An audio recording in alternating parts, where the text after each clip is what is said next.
Welcome to Penrose Learning, where we make understanding easy. In this video, I will show how to adjust headlights on a 2015 Cadillac SRX.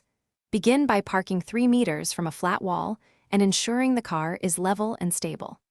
Mark the center lines of each headlamp on the wall using tape, and note the vehicle's unloaded ride height.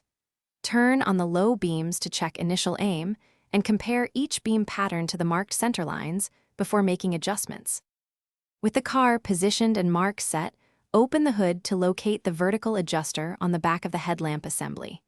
Use a suitable screwdriver or socket to turn the adjuster in quarter-turn increments, while a helper sits inside to operate the lights. Watch the beam cutoff on the wall and stop when it matches your central horizontal tape mark. Tighten the adjuster carefully and recheck both headlights for consistent height and symmetry.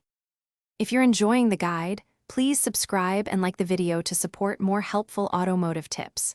Quick recommendation: the Oala water bottle keeps you hydrated during long garage sessions, fits cup holders, and has a leak-proof lid, ideal when you're under the hood. Check the description for the link and other deals and grab one if you want convenience while you work. Now let's get back to the video. Next, focus on the horizontal aim by locating the lateral adjuster near the headlamp housing. Make small adjustments while observing how the hotspot moves across the vertical tape line on the wall. Aim for a slight rightward bias if you drive on the right side of the road, improving oncoming driver visibility while maintaining road illumination. Once centered, secure the adjuster and recheck the pattern with both headlights on low beam for even coverage and alignment.